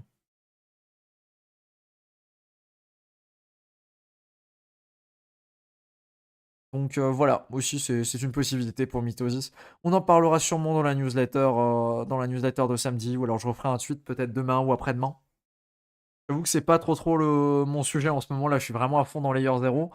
J'essaie de boucler le live et après j'ai encore la newsletter à terminer, que je vais essayer de vous envoyer ce soir. Et ouais, c'est vraiment mes sujets en ce moment là, je suis vraiment la tête à fond dedans quoi. Ok, et je voulais parler un petit peu de ZK Sync. ZK Sync, du coup, assez intéressant. Le ZK Sync, on l'a vu sortir sur les échanges aux alentours de 0,36. Alors, il n'est pas affiché comme tel ici. Mais sur les échanges, il me semble qu'il est sorti aux alentours de 0,36. Et c'était finalement 0,36. Finalement, c'était ce qu'on avait pu voir sur les pré-markets. Donc, assez ouf. Assez ouf par rapport à ce qu'on a l'habitude. Je m'attendais à. Comment dire? Pour ZK Sync, au niveau des attentes, on en avait parlé dans le live précédent. Et ouais, je savais pas trop à quoi m'attendre. J'étais plutôt parti du côté bearish, là où j'avais dit en vrai, je serais heureux s'il sort à 0,25, 0,30 et que je peux revendre à ce prix-là. Il est sorti un petit peu au-dessus, il est sorti à 0,36 et de mon côté, j'ai réussi à vendre à 0,29, 0,28. Donc effectivement, c'est toujours ça qui est pris. Mais effectivement, quand tu réfléchis, quand tu regardes, d'un point de vue FDV, là aujourd'hui, il est à 5 milliards. On va comparer, hein, on va comparer à un Starknet, qui est la dernière Layer 2 qui est sortie, d'un point de vue airdrop. Un Starknet aujourd'hui, c'est à 7 milliards. Ça veut dire qu'il est coté en dessous de Starknet, chose que je trouve quand même assez folle. Et en plus de ça, il n'y a pas encore d'incentives ni rien. C'est-à-dire que Starknet s'est déjà fait rouler dessus depuis 3 mois, alors que c'est pas encore le cas pour ZK Sync. Alors j'ose pas imaginer s'ils commencent à mettre des incentives, etc., ce qui va se passer au niveau du prix de ZK Sync. On va probablement faire comme Starknet et tomber à peu près au prix d'investissement des VC. Parce que pour Starknet, le prix du jeton, actuellement, la FDV, elle est en dessous de ce que les VC ont. Je trouve ça assez ouf. Starknet, les VC ont investi. Tac. Et c'est même pas la dernière levée de fonds, même si celle de juillet, là, elle était un petit peu particulière. C'était Alameda Research qui avait investi en juillet 2022. Tiens. Je disais, ici, ils ont levé pour 8 milliards de FDV. Effectivement, aujourd'hui, ils les ont même pas, les 8 milliards de FDV. Ça veut dire que si tu as un VC, là, actuellement, et que tu as levé donc, dans le round que j'ai mentionné, tu as investi dans Starknet, tu es bloqué encore pendant je sais pas combien de temps, tu reçois tes jetons de façon linéaire, et aujourd'hui, ils sont déjà sous l'eau, quoi. Donc voilà, piqué. T'as une petite voix. Ouais, cette semaine, j'ai vraiment cravaché comme un déglingo. Ouais, vivement que je me prenne quelques jours de vacances, ça fera du bien.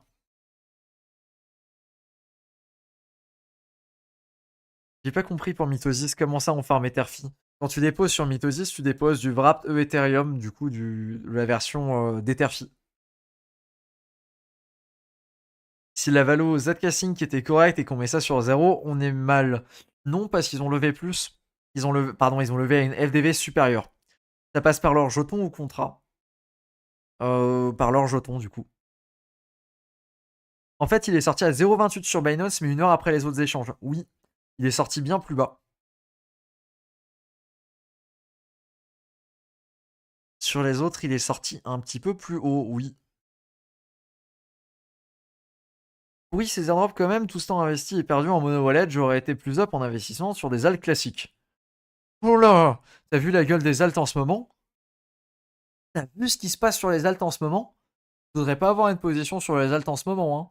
Je suis bien content d'avoir la majorité de mes positions sur de l'Ether et sur des stablecoins avec ce qui se passe. Tu reviens de vacances? Ouais, pas vraiment. Pas vraiment. J'avais pris 1 ou 2 jours là où j'étais tranquille, là où j'ai pas fait grand chose, mais faut pas vraiment parler de vacances. Comme nous, les VC vont aussi apprendre. Imagine? Il doit pas y en avoir beaucoup des VC en perte quand tu te dis, quand t'imagines tous les avantages qu'ils ont et aïe aïe aïe, ils arrivent quand même à se faire avoir, dur. Le marché qui a raison d'eux. On a dumpé sur les VC, t'imagines? Ça, c'est beau quand même. Belle leçon de vie. Mitosis ne permet pas de gagner des LXP. Mince. J'avoue que j'avais un doute là-dessus. Et tu viens de le confirmer. Et est-ce que c'est pareil sur mode? Que je sais que sur mode, il y a des gens qui jouent encore les points sur mode. Et je sais pas si c'est worth it ou pas de le poser plutôt sur mode. De toute façon, la TVL sur mode. Ah oui, non, elle est plus loquée. Très bien. Pourquoi pas. Tu conseilles quel site pour voir les unlocks? En général, token unlock, c'est très bien. Que penses-tu du jupe? J'en pense rien. J'ai pas d'avis dessus. Linéa qui va enfin mint le LXP, la LXP de Linéa Park demain d'ailleurs. Vraiment? Ils ont enfin bougé? Alors si on va sur Linéa, là, t'es en train de me dire que... Alors, pas particle. Oh oui. Demain, nous allons minter les LXP du Linéa Park. Pourquoi ça nous a pris longtemps? La situation avec les Sibylles, encore eux, les fameux. Et pourquoi on a une communauté trop géniale et qui font le maximum pour qu'on ait du succès avec notre écosystème. Ils veulent juste des jetons. Faut le dire. Donc il y a eu beaucoup de participants, ok, très bien. Il y a eu beaucoup de bots et de Sibylles. Ouh, les méchants Sibylles, ouh, les méchants bots. Ils ont implémenté le Proof of Humanity, ok. Il y a plein d'adresses qui ont été report, très bien. Ah, ils ont révoqué des Proof of Humanity? Ok. Ça veut dire que le Proof of Humanity fonctionne pas si bien que ça, du coup. 29 000 adresses qui ont été éliminées, très bien. Il y a différents reports qui ont été éliminés, ok.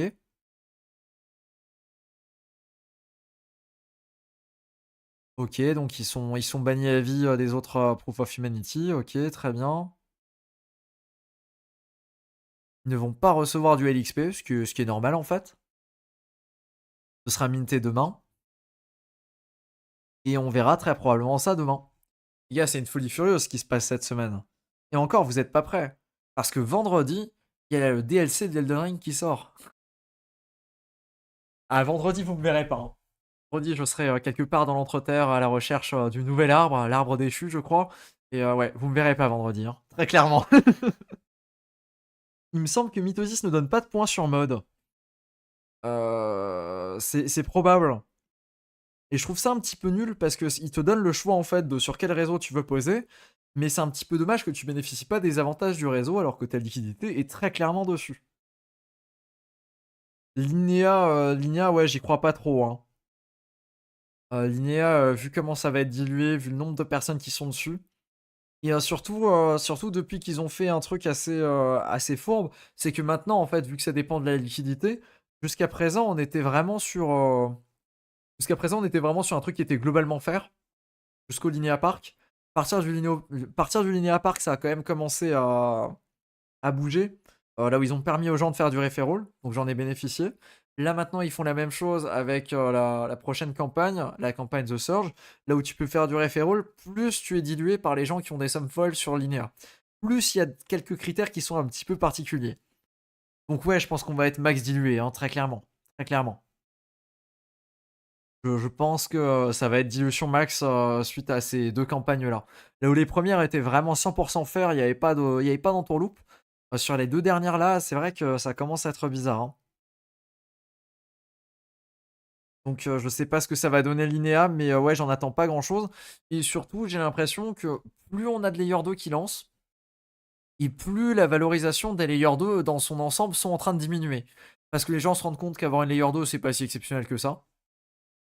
Je veux dire, un optimisme aujourd'hui, c'est aussi 8 milliards de FDV, alors qu'il était bien, bien plus élevé. OP, je suis bien content d'avoir vendu les trois quarts de mes OP aux alentours des 3-4 $, hein. Vraiment parce que, waouh, ça picote sur Optimisme en ce moment. Pareil sur Arbitrum. Arbitrum aussi, j'avais vendu vers 2 $. J'avais fait. C'est rare que je vende vers les sommets, mais j'étais très content d'avoir vendu vers le sommet là pour Arbitrum. J'avais bien géré mon coup. Et ouais, effectivement, il est nouveau à la cave. Il me reste encore quelques jetons de chez Arbitrum là où je me dis pourquoi pas un airdrop numéro 2, hein, on sait jamais. Mais ouais, ça commence à être un petit peu tristoun. Après, c'est ce qu'on avait déjà discuté plusieurs fois, c'est que c'est pas parce que la blockchain en elle-même est trop bien, que tout le monde utilise Arbitrum, que ça fonctionne parfaitement bien, que le jeton a effectivement une valeur intrinsèque. Absolument pas. Surtout quand tu vois que c'est un jeton qui est vraiment utilisé pour faire du yield farming qui distribue à droite à gauche et qu'il a absolument aucun autre intérêt à part ça. Et tu regardes, regarde Arbitrum, il est à 0,8. Le minimum qu'il a déjà été, c'était 0,76. On va comparer à Ethereum, c'est du down only en fait. Par rapport à Ethereum, c'est le bleu, si je dis ouais, c'est le bleu par rapport à Ethereum. Il a commencé là, il a commencé à 7, tac, il a diminué, il est à 2. Il est quasiment indivisé, il est en train de diviser par 3 et par 4 par rapport à Ethereum. Assez monstrueux, quoi. Donc au bout d'un moment, je pense que plus on va avoir des Layer 2 qui vont sortir, plus les valorisations des Layer 2 vont diminuer, et en tout cas, c'est ce vers quoi c'est en train de tendre. À moins que du jour au lendemain, on nous sorte enfin une Layer 2, là où le jeton serve à quelque chose. C'est pas redistribuer les frais du séquenceur, par exemple. Ce serait déjà une première évolution. Fan de Berserk, non. J'ai jamais regardé, mais j'aimerais bien regarder un jour. DLC Elden Ring, ouais, ça va être golden. Ça, j'attends vraiment avec impatience. Ça fait plusieurs mois, je suis comme un fou là derrière. Je vais pas dire qu'il y a plus d'impatience que pour un airdrop, mais pas loin, pas loin. Ils annoncent une chasse aux Sibyl avec 90 000 adresses enlevées, mais il y avait genre 1,5 million de participants. Il y avait autant de participants? Ouais, ça pique. Je sais qu'il y en avait 500, 600 000 dans les dernières campagnes, mais j'avais pas fait gaffe pour Linea Park. On rajoute de l'eau dans un vase qui va déborder. Bah, au bout d'un moment, je veux dire, en fait, ce que je pense qui se passe au global sur le marché, et c'est pas juste les airdrops, hein, c'est les altcoins, c'est une réalisation.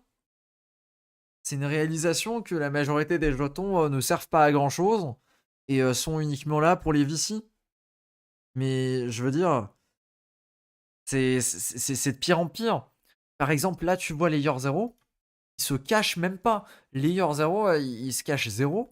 Layer 0, ils ont même pas donné les tokenomics du projet. Tu sais pas ce que c'est les tokenomics. Pire que ça, tu n'as même pas de documentation pour dire à quoi sert le jeton. Au bout d'un moment, oui, on est une industrie de clowns et il faut le dire au bout d'un moment, hein. Vraiment, il faut le dire. Parce que là, à ce moment-là, c'est vrai que ouais, ouais, on est une industrie de clowns, il faut le dire. Je veux dire, Layer Zero, il donne absolument aucune, aucune idée d'à quoi sert le jeton. De toute façon, c'est pas comme si quelqu'un d'entre nous, on avait quelque chose à faire de l'utilité du jeton. On sait tous très bien que c'est un jeton, peut-être il va se valoriser, peut-être pas, mais la finalité, c'est qu'on va s'en débarrasser pour acheter de l'Ether, peut-être des stablecoins, ou alors du Bitcoin. Pas de gros suspense là-dessus. Je trouve ça un petit peu dommage, mais c'est vraiment la direction qui est en train de prendre l'industrie, et c'est le cas sur beaucoup de jetons. Alors, est-ce que je suis peut-être un petit peu aigri parce que j'ai fait plusieurs cycles? C'est possible. Peut-être que je suis aussi un petit peu aigri, tout simplement parce que les alts sont en train de tomber, et que c'est pas la période là où les alts sont en train de briller. Et peut-être que plus tard dans l'année, on aura un revirement de situation. Ça veut pas dire que si aujourd'hui la situation est pas ouf du niveau des alts, que plus jamais on aura des alts qui vont performer, etc.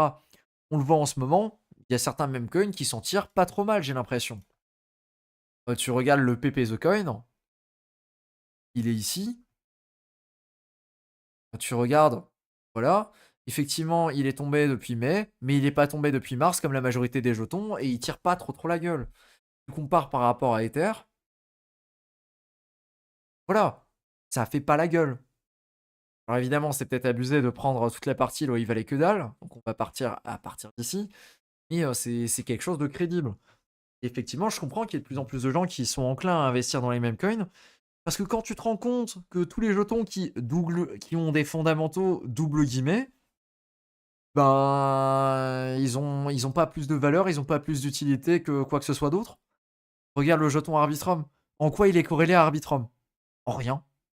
C'est juste parce que c'est Arbitrum qui l'a lancé, qui leur ont donné le nom Arbitrum, que effectivement, bah, c'est Arbitrum le jeton. Mais à part ça, il y a aucune interaction avec Arbitrum. Ah si, il y a la double guillemets gouvernance, la fameuse, celle sur laquelle il y a que 2 personnes qui peuvent voter et il y a 3 personnes qui peuvent faire des suggestions. La fameuse gouvernance d'Arbitrum. Ouais, je sais.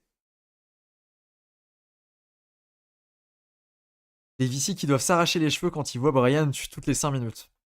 On verra à combien ça sort. Je pense que ce sera un plus gros indicateur de la réaction des VC.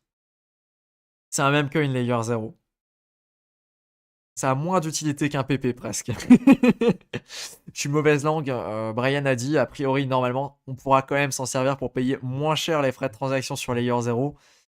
Mais vu les frais de transaction sur layer 0 aujourd'hui, je m'en fiche de payer 5% de moins sur 2 centimes de frais de transaction, quoi. Donc, ouais, négligeable. C'est pas de l'utilité, ça.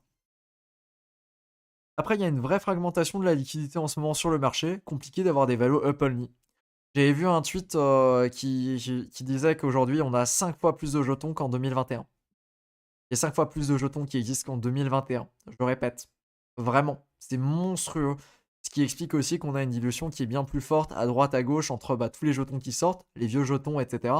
Et ce qui fait que probablement, c'est plus compliqué de faire monter un nombre de jetons plus important. Enfin, pas probablement, c'est un fait en fait. Beaucoup de sans éclats ne seront pas disponibles ce week-end. Ah, totalement. Ouh, il est fâché le mage. Ouais, c'est un peu une réalisation globale, mais c'est un truc qui se voit à l'échelle de l'écosystème, j'ai envie de te dire.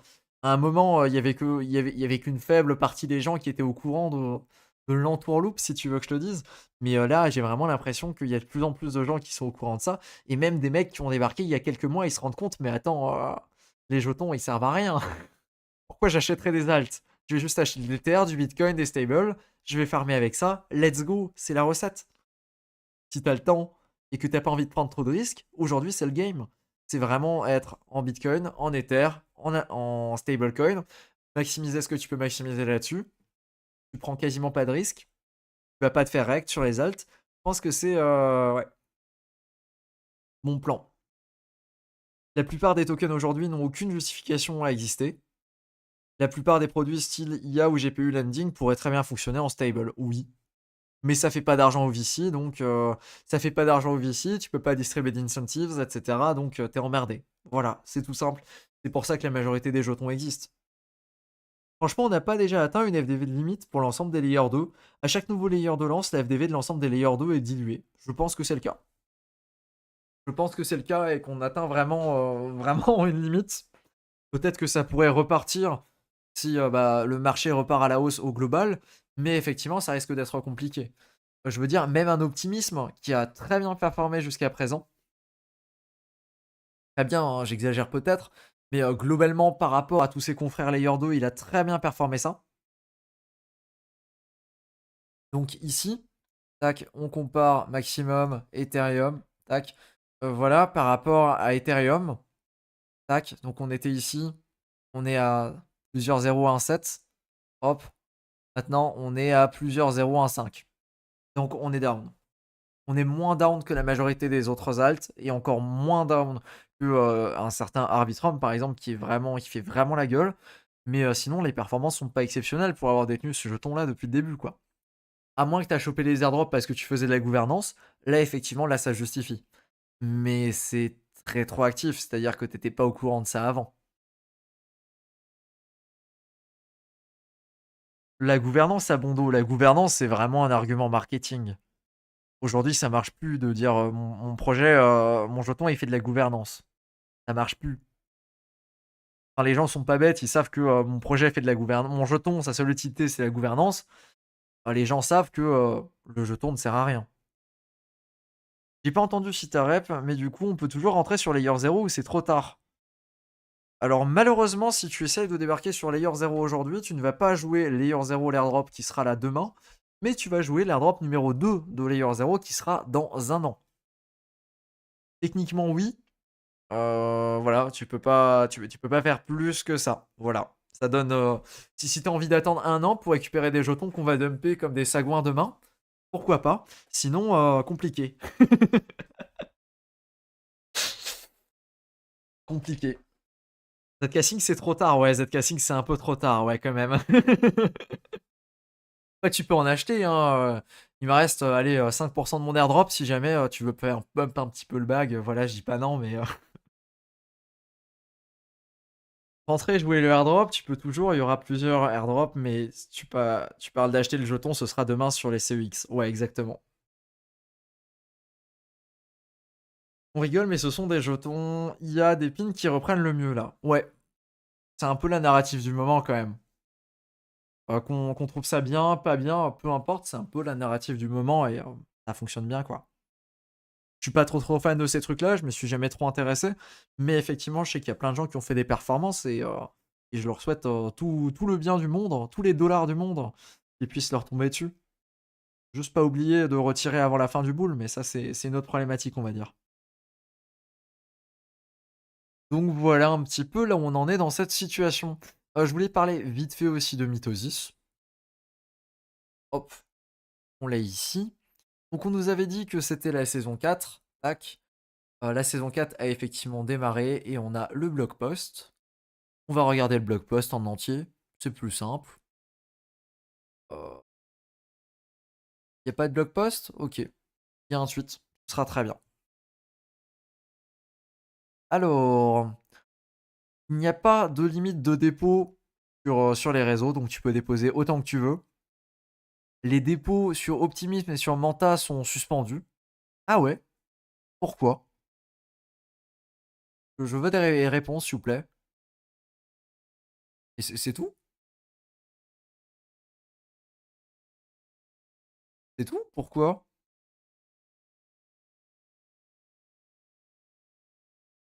Ah. A priori, ça génère pas de LXP, donc effectivement, c'est ce que tu avais dit. Mais moi, je suis d'accord aussi de dire que c'est pas normal que ça génère pas de LXP en fait. Je suis d'accord avec Sissitou sur son avis là-dessus. Tiens, d'ailleurs, je l'ai pas vu. Qu'est-ce qu'il a dit par rapport à Layer 0? Alors, il a pas dit grand-chose. Tiens, c'est bizarre. Tatatatat. Yeah, ok. Low float IFDV goes both way. Très bien. Si effectivement ça sort à 3 dollars, ça veut dire que ça sort à 270 millions de market cap, ce qui est particulièrement faible. Il a eu la même réflexion que moi de comparer à Wormhole. Ce qui serait scandaleux si ça sort en dessous de Wormhole. On est tous les deux d'accord.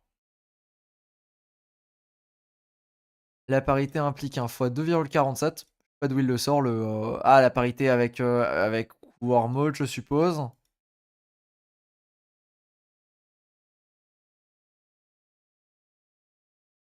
Ouais.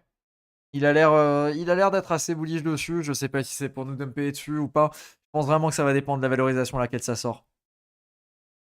As-tu des infos sur la phase 2 de la saison 1 de Iron Layer? Non, j'en ai pas justement, et ça m'embête parce que je voudrais savoir. On peut essayer de chercher en live.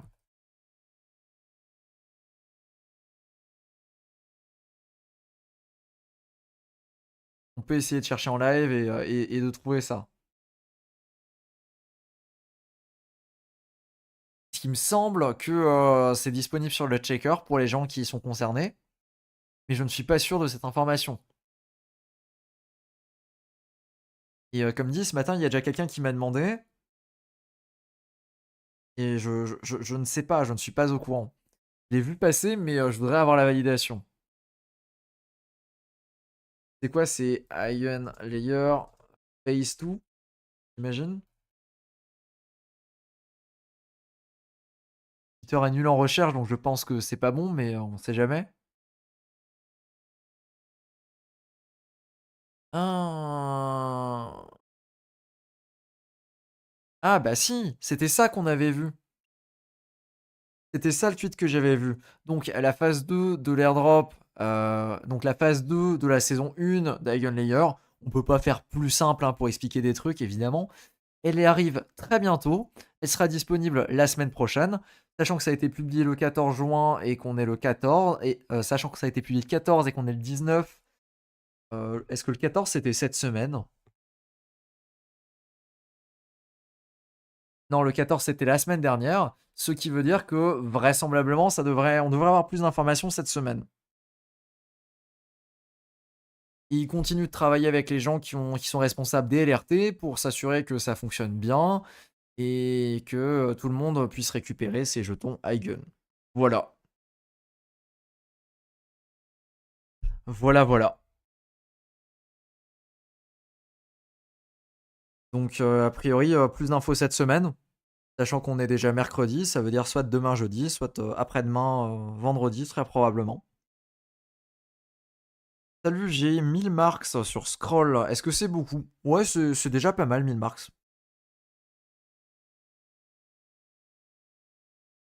Je fais de l'INEA aussi, mais j'ai fait que le parc L3 et minimum Ethereum 0.1. Donc pas foufou le placement. Très compliqué l'INEA Park. L'INEA tout court en fait. Pour ZK Sync, tu penses qu'il y aura un airdrop 2? Ils ont les tokenomics qui le permettent. Ça veut pas dire que oui ou non, mais en tout cas, ils ont les tokenomics qui le permettent. Alors pour toi, le meilleur airdrop de ce trimestre 2024, de ce trimestre, on va dire depuis début 2024 même, niveau allocation, type d'attribution, commu forte, projet.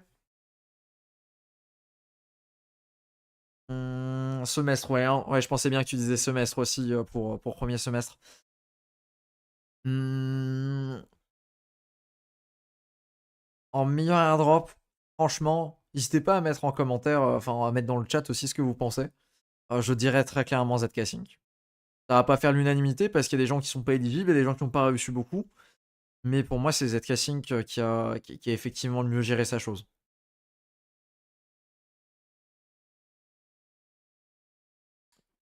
Alors je vois un Etherfi, un ZK Sync, un Etherfi. Ah ouais, Etherfi, ça vous a marqué?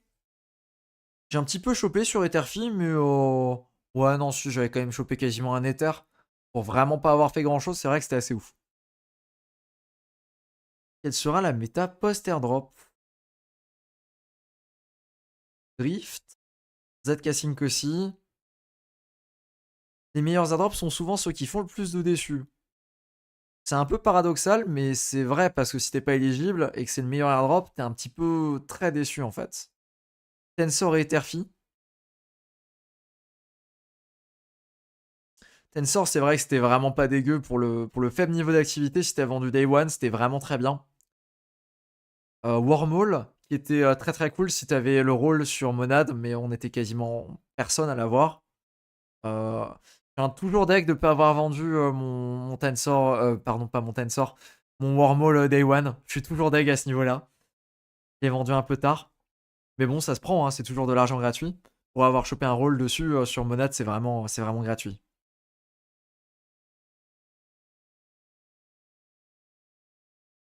Manta pour moi, ZK Sync. J'ai vu une stat effrayante sur Scroll qui disait qu'avec 500 marques, c'était déjà top 5%, mais ça me paraît bizarre. Ça me paraît pas bizarre. J'ai pas 500 marques sur aucun de mes wallets. J'ai pas tryhard Scroll non plus, mais ça me paraît pas choquant. Dimension.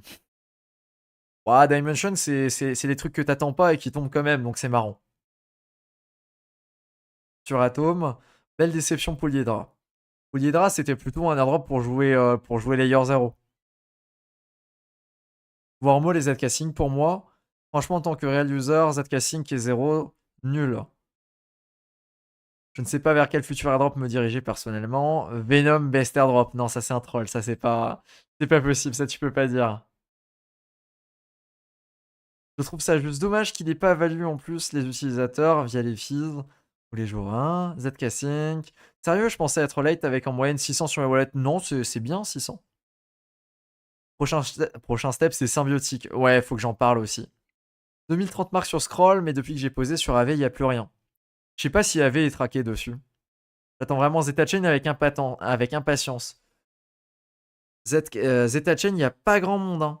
Zeta Chain, il n'y a vraiment pas grand monde dessus. Sérieux, j'ai 4000 marks. C'est énorme 4000 marks. Hein. Je sais pas si tu réalises. Jito, meilleur airdrop. Jito, après, c'était déjà l'année dernière. Et Jito, c'était des conditions un petit peu particulières. Il y avait très peu de monde éligible finalement.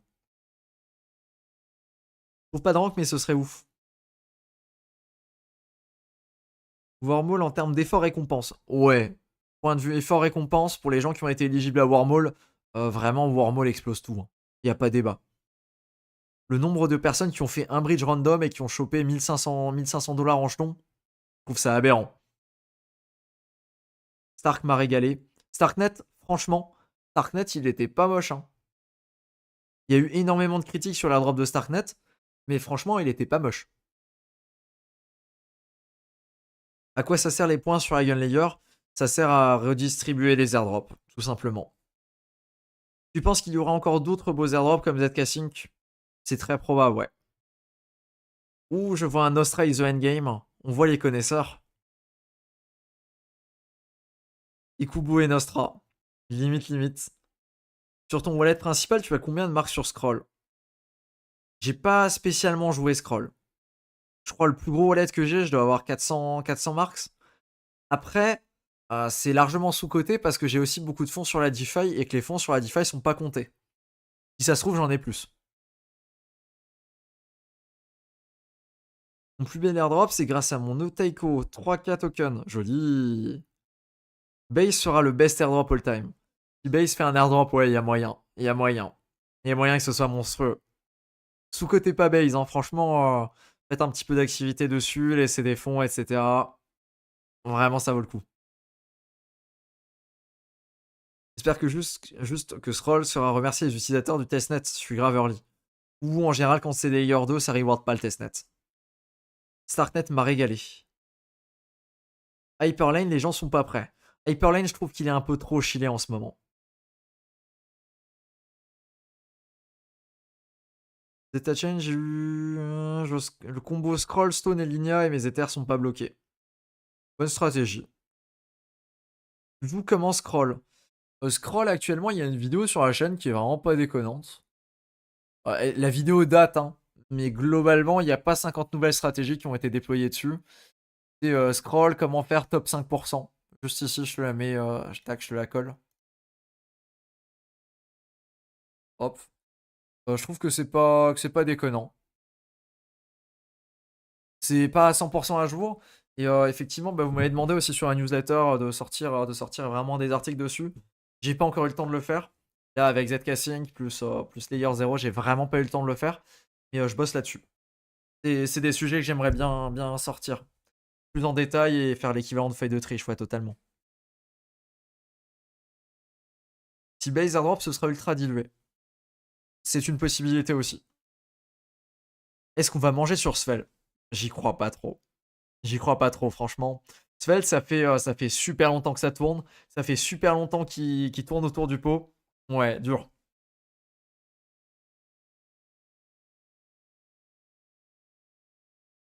Une update sur le Neuzora. J'ai pas d'update à partager sur le Neuzora, malheureusement. J'ai pas plus d'informations et il se passe rien dessus. Je sais pas. De mon côté, je l'ai désinstallé la semaine dernière, il me semble, le Neuzora.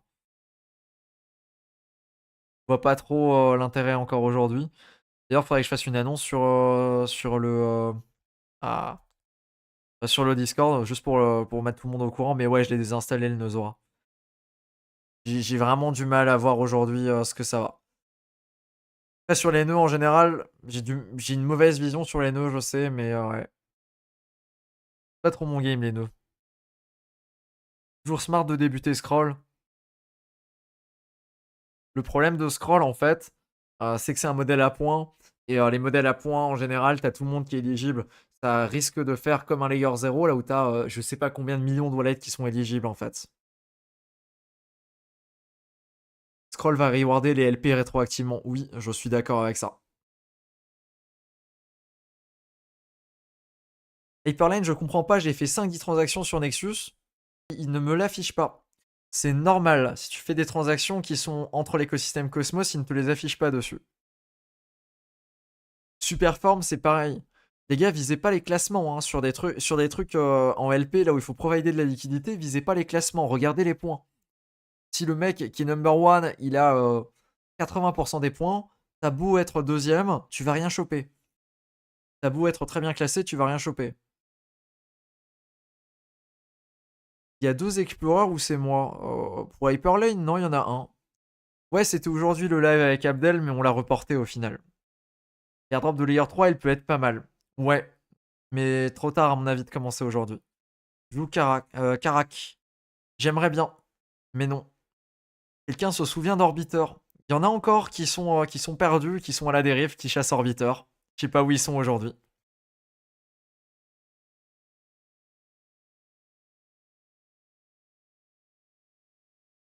Je t'en veux un petit peu de m'avoir mis sur Backwood, c'est une drogue, mais impossible de passer la vague 10.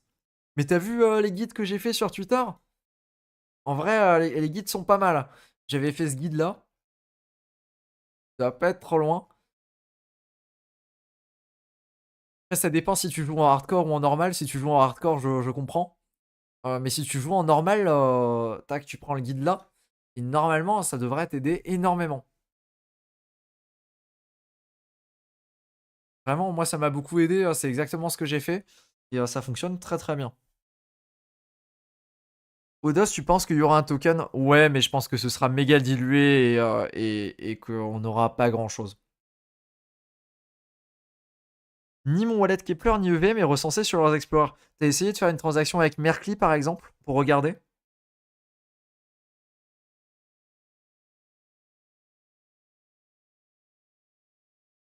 Ça fait combien de temps que tu pratiques le farming d'airdrop? Et à partir de quand tu peux dire que tu as vraiment franchi un cap? J'ai commencé. Hmm, Pas regarder sur la chaîne, je pense que c'est un meilleur indicateur. On va remonter un petit peu l'historique sur la chaîne. Quand il y avait encore les anciennes miniatures. Oh, elle était jolie celle-là. Tac.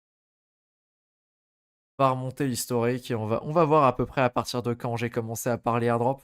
Il me semble que c'était pour l'airdrop d'Arbitrum que j'ai commencé à en parler.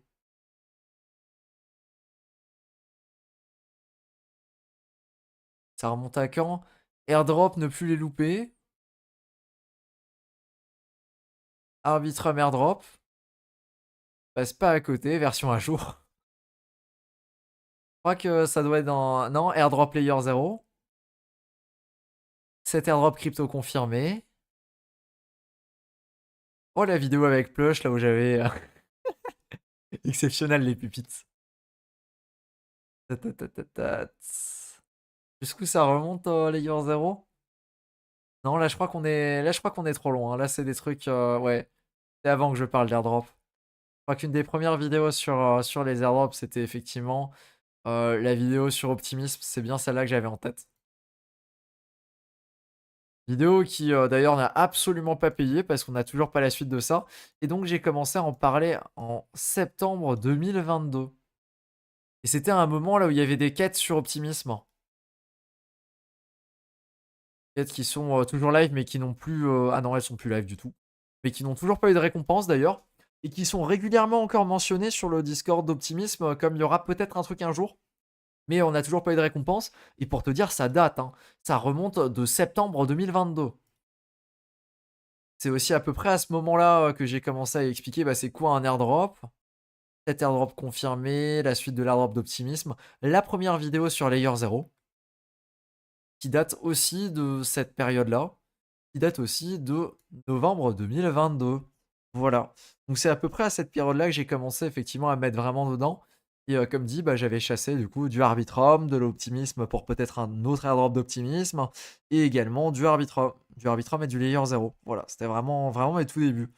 Il a fallu quand même pas mal de temps avant que je sois vraiment à fond dedans et que je capte comment ça fonctionne. Et ouais, non, c'est vraiment seulement depuis cette année que ça commence vraiment à payer les airdrops, très clairement. Après, il y a eu le bear entre temps. C'est pas passé grand chose pendant un an non plus. Ça a pas aidé. Pourquoi avoir arrêté le nœud Zora? Je vais te dire sur les nœuds.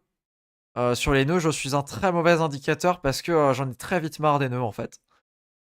De venir checker de temps en temps, mettre à jour, c'est un truc, ça me plaît pas trop. J'ai pas vraiment de raison particulière de l'avoir arrêté, j'en avais marre de voir tous les mois la facture et, et j'étais là, ouais, non, en fait, non, non, pas sûr que ça serve. Pas plus de raison que ça en tout cas.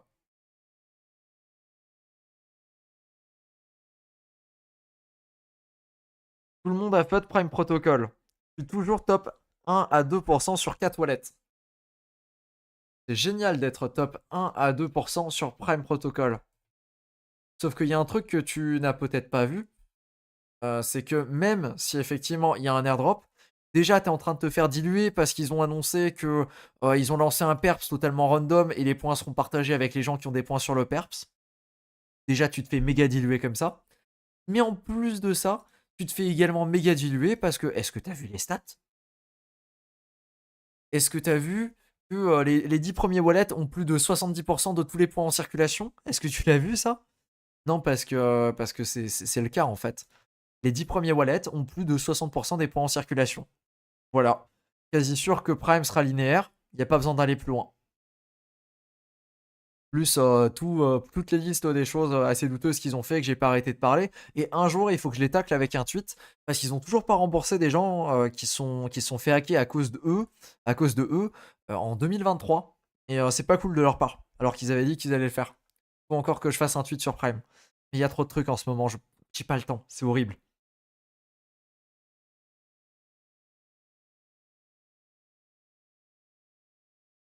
Il y a peut-être moyen, ouais, de choper des trucs sur Backwood pour tricher un petit peu. Je pense qu'il y a moyen. Je suis pas assez calé pour le faire, mais je suppose que c'est un truc qui existe et qui est fait. Ouais.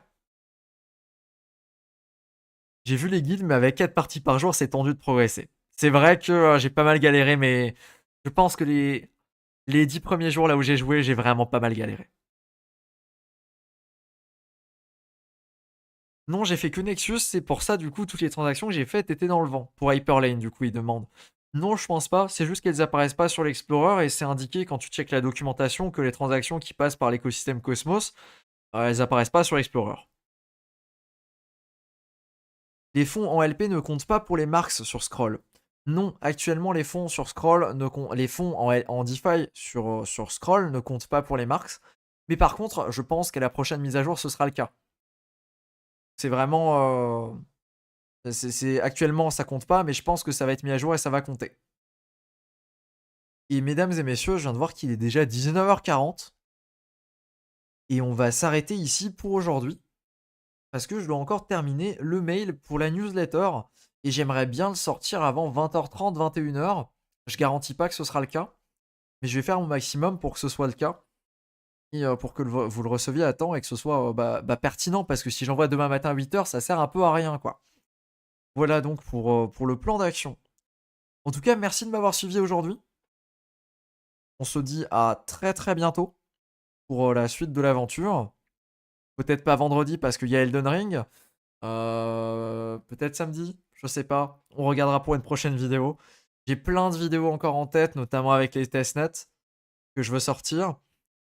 Mais là, c'est vrai que je me suis fait un petit peu prendre au dépourvu avec Layer Zero qui est sorti cette semaine. Enfin, qui va sortir cette semaine. Et je m'attendais pas vraiment à ce que ce soit le cas. Voilà. Voilà pour les petites news et pour ce qui se passe. En tout cas, merci beaucoup de m'avoir accompagné pendant ce live. Et sur ce, eh bien, on se dit à plus pour une prochaine. Ciao, ciao, ciao.